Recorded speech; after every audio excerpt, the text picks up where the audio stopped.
What's up HERTHA? Today we're counting down 10 clubs in serious need of a rebuild. Let's go. 10. Atlético Madrid.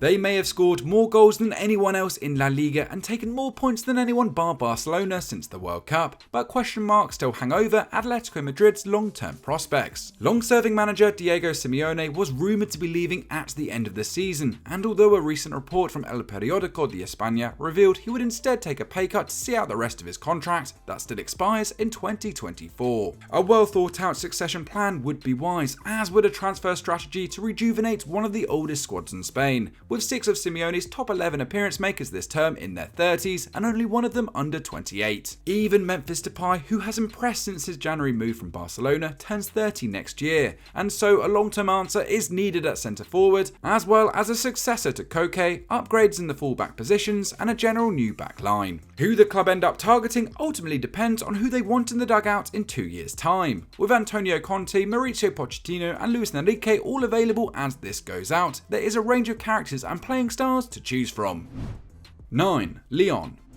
Lyon are set for another disappointing finish in Ligue, having ended the last campaign in 8th, their lowest position since 1996. The French outfit sacked Peter Bosch following a 4-game losing run in October and replaced him with Laurent Blanc, who despite an impressive victory over PSG is yet to put together a consistent winning streak, leaving the club outside the European spots, while they've just been dumped out of the Coupe de France. And with Bruno Guimaraes, Lucas Paqueta, Memphis Depay and Maxwell Cornet all sold in the last 2 years, and Malo Gusto heading to Chelsea in the summer, the squad is not oozing with the quality it once was. In 2019-20, when they reached the Champions League semi-finals, they had the second most valuable squad in France according to Transfermarkt. Since then, they've dropped to 6th, below the likes of Rennes and Nice. Fans will be desperate that investment from new owner John Textor will take a step up in the summer, with the American businessman funding 3 January signings, including Jefinho from Botafogo, the Brazilian outfit he also owns. Textor holds a minority stake in Crystal Palace and a majority in Belgian outfit Molenbeek, meaning Lyon are now very much part of a multi-club network. But with former owner Jean-Michel Aulas still in place as club president, there will be hope that Lyon's needs are prioritised. Yet, having not qualified for the Champions League in 4 years, spending is needed. 8. Tottenham. Despite pretty significant investment in the squad over the last 2 years, more than Barcelona, PSG and Bayern Munich, Tottenham still look very much in need of a rebuild. Perhaps because their last 2 managerial hires were very much not project managers and misused or outright ignored some of their biggest signings in this period. But while players like Yves Bissouma, Bryan Gil and Jed Spence may get a fairer crack under whoever the North London club opt to hire next, plus the excitement surrounding incoming wingback Destiny Udogie, Spurs may still look off the pace in an increasingly competitive top 4 race. The world-class displays of Harry Kane and Heung-min Son have helped paper over the cracks in recent years, but with Kane strongly rumoured to leave once again and Son showing worrying signs of decline, the side's once formidable attack could be seriously blunted next term. Chairman Daniel Levy has a tough choice to make: reinvest the money from a big Kane sale or place trust in the next manager to find a winning formula with the players already at the club, and hope Dejan Kulusevski can replace Son's output. Get it wrong and Spurs are in danger of returning to mid-table mediocrity. 7. Valencia.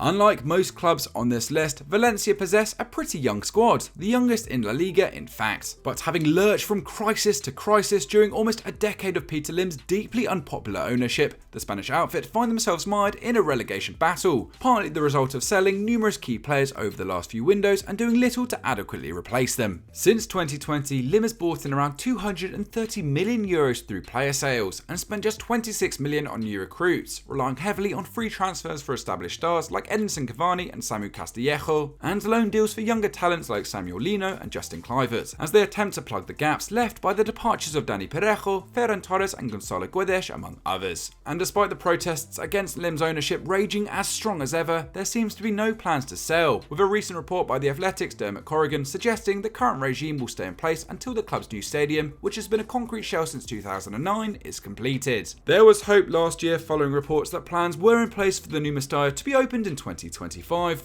but as this goes out, construction is still yet to resume, a symbol of the club's post-2000s decline. 6. Inter Milan.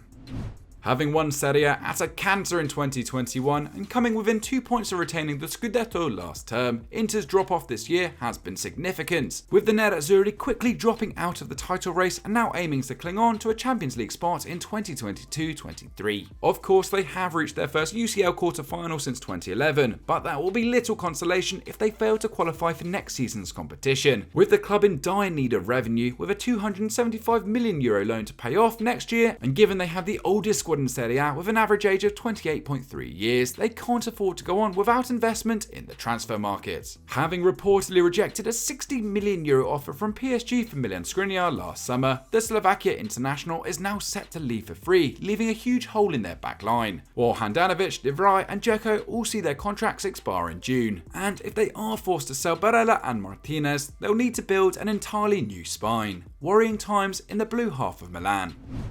5. Borussia Mönchengladbach.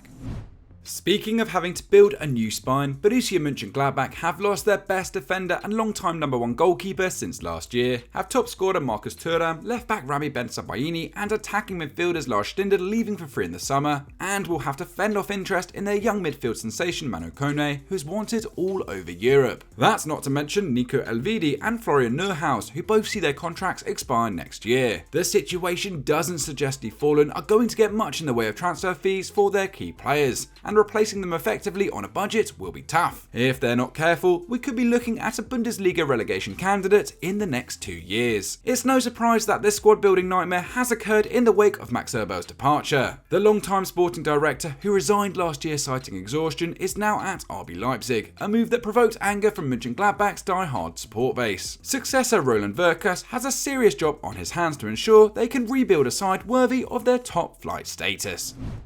4. West Ham.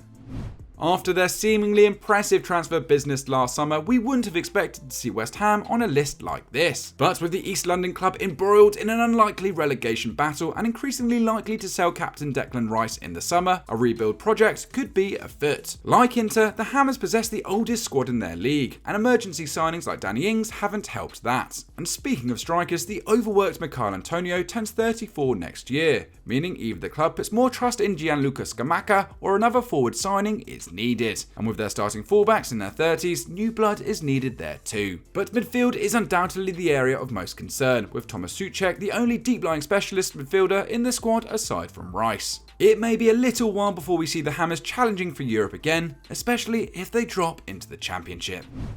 3. Sevilla. Much like West Ham, fans of Sevilla would have said you're crazy if you told them a year ago that they'd be battling relegation in 2023. But just 12 months on from a season in which they were Real Madrid's closest challengers for much of the campaign, the Andalusians are seriously flirting with the Segunda Division, somewhere they haven't been in over 20 years. Now onto his third manager of the season after sacking both Julian Lopetegui and Jorge Sampaoli, sporting director Monchi has also constructed one of the oldest squads in Spain, with Jesus Navas, Ivan Rakitic and Fernando, who are all over 35, ranking in the top 10 squad members for minutes played this term, and only 3 players under the age of 30 featuring in that list. Amazingly, there are just 4 players under the age of 25 in the entire squad, and 3 of those are loan signings made midway through the campaign. Once one of the most revered squad builders in the game, it appears Monchi has lost his touch, and having masterminded the club's bounce back from relegation to Europa League specialists in the 2000s, he now has a choice: try and do it all again or leave the job for someone else. 2. Everton. Between 2016 and 2021, Everton ranked 5th in the Premier League for money spent on transfers, above Liverpool and Tottenham, and yet now only have the 14th most valuable squad in the division. And in all honesty, they would have appeared on a list like this for the last 2 years. Such has been the erratic nature of their transfer dealings under the ownership of Farhad Moshiri. With their top flight status on the line for the 2nd season in a row, the Toffees are lacking in several areas of the field. Centre forward is a big problem, following the sale of Richarlison, Dominic Calvert-Lewin seemingly never-ending fitness problems and Neil Maupay's failure to make an impact, while Damari Gray and Dwight McNeil both rank in the bottom 20% of wingers for expected goals and assists. It's no wonder then that no team has scored fewer goals than them in the league as this is written. And after being forced to target bargain buys and out-of-contract players over the last 2 years due to financial fair play, they're still not out of the woods in this regards either, with the Premier League referring the club to an independent commission over alleged breaches of their regulations in the 2021-22 campaign. Jordan Pickford's new contract contract is a boost, while Amadou Onana is a rare example of a fantastic long-term prospect arriving at Goodison. But if they want to be showcasing top-flight football when their new stadium is opened in 2024, more surgery is needed. 1. Hertha Berlin. Anyone who has even vaguely followed Hertha Berlin in recent times will not be surprised to see them on our list. With the German outfit still reeling from a calamitous 3 years that saw businessman Lars Windhorst rack up the third highest net spend in the Bundesliga, while simultaneously overseeing multiple relegation battles and 7 managerial changes. With his majority stake now sold to US investment firm 777 Partners, fans will be hoping for a more stable future, although the fact they're now part of a multi-club network including Genoa, Standard Liège and Vasco da Gama also brings the usual concerns. And a lot of work is needed. Until this season, no Hertha player had hit double figures in all competitions since the 2018-19 campaign, and for the second season in a row, only one side has conceded more goals than them in the Bundesliga. Luckily, key players like Suat Sardar, Lucas Toussaint and Dodi Luca Bacchio have contracts running until at least next year, so they technically have something to build on in the transfer market if they stay up, while manager Sandro Schwarz is one of the safer pair of hands they've had in recent years. However, with sporting director Freddy Bobic having left in January, the club's long-term strategy is unclear.